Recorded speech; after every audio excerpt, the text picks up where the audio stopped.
Herkese selam dostlar. Bugün dördüncü bölümdeyiz. Bu dördüncü bölümde ne yapacağız? Kahramanlara değineceğiz, itemlere değineceğiz ve gemilere değineceğiz. Biliyorsunuz her itemin kahramanlarla ve kahramanların da gemiyle alakası var. Yani aşçı başçıvana, başçıvan aşçıya hesabı. Mavi donun var.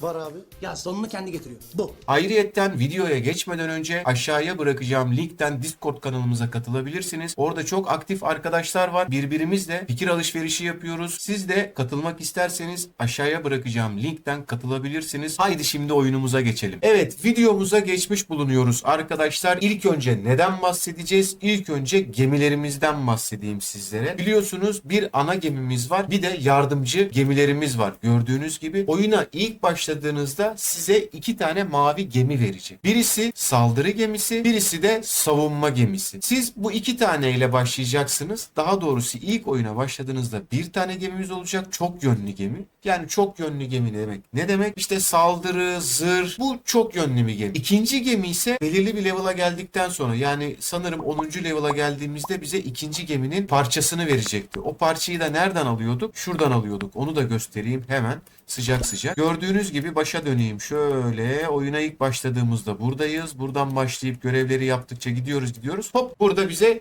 bir gemi taslağı veriyor. İkinci mavi gemimizin taslağı burada olmuş oluyor. Bizim ikinci mavi gemimiz olmuş olacak. Şöyle gidelim hatta gemilere. Şu iki gemiyi bize ilk başta görevleri yaparken gördüğünüz gibi aşağıda gösterdim. Bunları verecek. Bu mor gemi diğer görevleri, yani görevi yaptıktan sonra, etkinliği bitirdikten sonra verecek olan mor gemi. Onu da nereden alıyoruz? Hangi etkinlikten alıyoruz? Onu da göstereyim. Gördüğünüz gibi buradaki görevleri yapınca bize şuradan Kızıl Muhafız gemisini veriyor. Yani oyuna ilk başladığımızda bir gemiyle başlıyoruz. Bölümleri geçtikçe, görevleri yaptıkça ikinci mavi gemimizi alıyoruz. Burayı yaptıkça da Mor Kızıl Muhafız gemimizi alıyoruz. Mor Kızıl Muhafız gemisi neydi? Bize boğulma veriyor. Mavi atak, diğeri savunma. Bu iki maviyle gidiyoruz tabii Kızıl Deniz'i alana kadar. Üçüyle oynuyoruz. Ondan sonra bize boğulma gemisini, mor gemisini veriyor. Şimdi gelelim kahramanlara. Kahramanlar benim elimde olanlar üzerinden anlatacağım size. Çünkü çok kahramanım yok. Çok itemim de yok. O yüzden benim elimdeki komutanlara ve itemlere göre anlatacağım ki siz de elinizdekilere göre bu şekilde kombinasyon yapabilirsiniz. Ben birinci gemiyi şöyle göstereyim. Birinci gemiyi böyle kullanıyorum. Neden böyle kullanıyorum? Çünkü Sharky gördüğünüz gibi ateş gücü ve top. Oscar şurada göstereyim. Ateş gücü ve top. Komutan elimde iki tane olduğu için mecburen deniz tarağını kullanıyorum. Ateş gücü, boğulma. Boğulmadan bahsetmiştim biraz önceki gemide. Oraya döneceğim tekrardan. Ben mecburen elimde kaptan olmadığı için deniz tarağını buraya koymak zorunda kalıyorum. Birinci gemiyi saldırı yapalım, birinci gemiyi işte savunma yapalım diyenler var. Oyun solo halinde oynanmıyor. Klanca hareket ediyorsunuz. Arkadaşlarınızla oynuyorsanız arkadaşlarınızla hareket ettiğiniz için savaşlarda sürekli geminizi değiştireceksiniz. Saldırı yapacaksınız, tank yapacaksınız. Savaşa göre değişecek. Savaşa göre değişeceği için de elinizdeki item, saldırı itemlerini ve tank itemlerini de ona göre yükseltmeniz gerekecek. Ben şu şekilde göstereyim size. Biliyorsunuz benim birinci gemimdeki komutanlar neydi? Şöyle geri dönelim. Ateş gücü topçu, Oscar'da ateş gücü topçu. Benim itemim ne olacak bu sefer otomatikman? Gördüğünüz gibi top hasarı veren olursa ben iki komutanımdan da top hasarı alacağım. Şöyle bir durum da var. Şimdi onu da şöyle anlatayım. Gördüğünüz gibi bu toptan, yelkenli toptan bende 3 tane var. Şimdi esas durumu söylüyorum size. Bu top saldırı can veriyor gördünüz. Aynı top, aynı özellikte ve bu ne veriyor? Saldırı, zırh, hasar azalt. Aynı top, aynı özellik, basıyorum. Saldırı, zırh, kritik oran. Yani iteme bakıyorsunuz. 3 tane item var elinizde aynısından. Onların bile kendi aralarında kendi özellikleri var. Yani şu saldırı. Mesela ben şöyle yapayım. Saldırı, zırh, kritik oran. Yani ben şimdi şöyle göstereyim. Burada da bir tane yelkenlim olduğu için buradan da seyir hızı, etki, can, etki alıyorum. Dümenimde de aynı dümenden var. Gördüğünüz gibi etki, kritik oranı, saldırı, can, etki, kritik hasarı, saldırı. Yani bunlar bile aralarında değişiyor. Gördüğünüz gibi üçü de mor fakat üçünün de kendine özgü özellikleri var. Bunlara da dikkat edin. Bunu bakmadan atıyorsunuz. Ondan sonra ne oluyor? Eşleşmemiş oluyor. oluyorlar. Buradan bakın, saldırıysa saldırı verene, kritik verene gemi zırhı, gemi zırhı, gemi zırhı. Hepsinin şuradaki deniz hükümdarının özelliği değişmez. Gördüğünüz gibi 3 topun da verdiği özellik aynı. Fakat size kahramanınızla eşleşecek olan hasar yeri değişiyor. Bakın gördüğünüz gibi kritik oran veriyor. Bunda kritik oran yok. Bunda iyileştirme bonusu var. Can var. Fakat bunlarda iyileştirme oranı ve can yok gördüğünüz gibi. Bunlar saldırı. Bu da can basan oluyor. Yani Madame Lulu'yu koyuyorsunuz. Bunu da yanına koyuyorsunuz. Bundan faydalanabiliyorsunuz. Bunlara da dikkat edin. Aynısından 3 tane varsa o üçü de kendi aralarında bu şekilde değiştiriyor. Biliyorsunuz. Fazla uzatmadan diğer konuya gelebilirim. Şimdi elimdeki komutanlara göre bahsedecek olursam, elimde olmayan komutanlardan bahsedeyim. Tank yapacaksınız. Birinci gemimi ben tank yapmak istiyorum. Tank oynamak istiyorum. Kaptanınız varsa Ahab olacak. Yanına tank olacaksa Madame Lulu'yu koyabilirsiniz. Varsa satın aldıysanız, ki ben satın almadım, para harcamadığım için hiç oyuna, Cordelia'yı alabilirsiniz. Yani şöyle söyleyeyim. Birinci geminizi tank yapacaksanız yaşlı Ahab, Madame Lulu ve Cordelia olabilir. Atak yapacaksanız eğer varsa elinizde kaptanı Lester yapın. Yanına Lester'ın alın, çok sevdiğim adam var.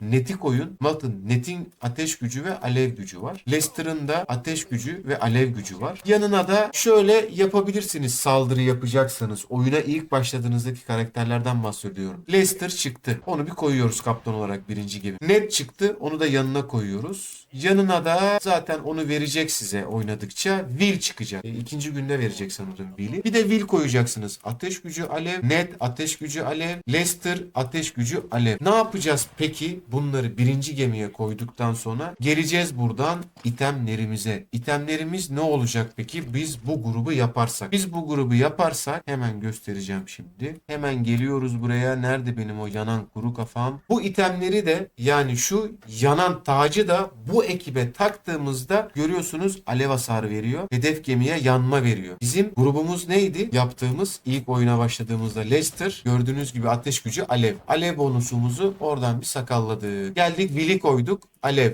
Oradan da Will'den de aldık. Net zaten adamım benim. Çok seviyorum. Alev'i aldık. Yani şu grup tamamen kuru kafa, yanan kuru kafa oldu. Mis gibi bir alev bonusumuzu da aldık. Nerede o yanan kuru kafam benim? Burada. Alev hasarımızı da aldık. Tam bir saldırı ekibini kurmuş olduk. Dediğim gibi şuradaki gördüğünüz gibi itemler hep aynı. Fakat verdiği kritikler değişiyor. Yani verdiği özellikler değişiyor. Bakın bu kritik direnci verirken aynı özellik etki veriyor. Can veriyor. Burada da yanan kuru kafaya, yanan taca bakın. Saldırı verenleri koyacağız bu üçlü gruba biz ki o zaman rahat edelim. Elimizde bunlar yok. Oyuna yeni başladık. Bir Sharky'miz var. Hangilerini yükseltelim diyecekseniz elinizde oyuna ilk başladığınızda Sharky verdiyse Sharky'yi bir yükselt. Yani sarı kahramanlarınızı sürekli yükselt. Sarı kahramanlarınıza basın. Sebebi denemelere geliyorsunuz. Birinci bölümden başlıyorsunuz. Buraları çok çabuk bitirirsiniz. Saldırı yapacaksanız oyuna yeni başladınız. Saldırı ekibi kuracaksanız işte saldırı veren Sharky çıktı. Sharky'yi yükseltin. Net'i bir yükseltin. Net denemelerde de çok iyi biliyorsunuz. Net yakıyor molotofunu. Molotov kokteyl atıyor. Ben Sharky çıktığı için Oscar'ı yükselttim. Neden? Görüyorsunuz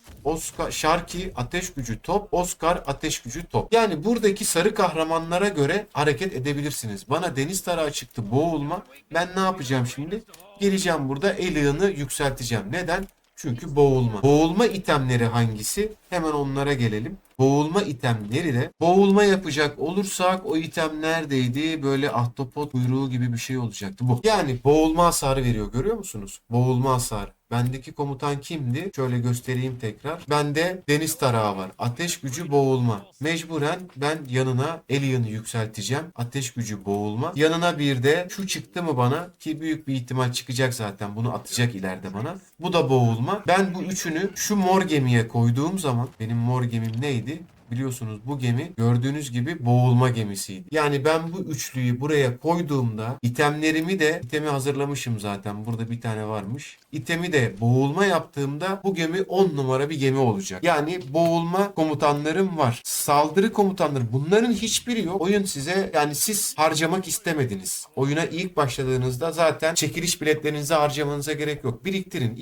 İlk günde kimse size saldırmayacak. Siz kimseye saldırmayacaksınız. Haritayı aşmakla uğraşacaksınız. gelişmekle uğraşacaksınız. Size saldıracak insanlar da gelişmekle uğraşacak. O yüzden şunları deniz kabuklarını biriktirin. İkinci gün, üçüncü gün açarsınız. Sarı kahraman atma oranınızı yükseltir. Ama sarı kahraman çıktıysa sarı kahramanınızı yükseltin ki denemelerde hızlı geçmiş olursunuz. Deneme ekibim hangisi benim? Sharky, vazgeçilmezim Ned, Oscar, bir de Will kullanıyorum. Bir de deniz tarağını kullanıyorum mecburen. 1, 2, 3, 4, 5. Şunları değiştirebiliyorum arada. Çünkü Lord Kojo arka tarafa geçiyor. Assassin gibi arkadan saldırıyor denemelerde. Lord Kojo güzel oluyor. Lord Kojo'yu da kullanabilirsiniz gemilerde. Saldırı gemisi yapacaksanız. Elinize mesela Ned çıkmadı. Lord Kojo çıktı. Lord Kojo'yu da gemiye koyabilirsiniz. Bu arada güzel olur. Dediğim gibi elimdeki itemlere göre konuştum. Elimdeki itemlere göre size anlatmaya çalıştım. Püf noktamız neydi itemlerde? Görüyorsunuz. Hepsi yelkenli fakat hepsinin özellikleri ayrı. Bakın sarı, şöyle göstereyim, hatta 2 tane sarıdan göstereyim size. Bu sarı ne veriyor? Saldırı, etki, zırh, hasar artırır. Buraya geliyoruz. Saldırı, zırh, kritik oranı, kritik hasar, hasar azalt. Gördünüz mü? İkisi de aynı item fakat ikisinin özellikleri de farklı. Birinci geminizi saldırı yapacaksınız. Birinci geminizi tank yapacaksınız. Bunlara dikkat edin. Sadece şuradaki özellikleri değişmiyor. Buraya kadar videoyu izlediğiniz için çok teşekkür ederim. Abone olup yorum yapmayı unutmazsanız sevinirim. Hoşça kalın.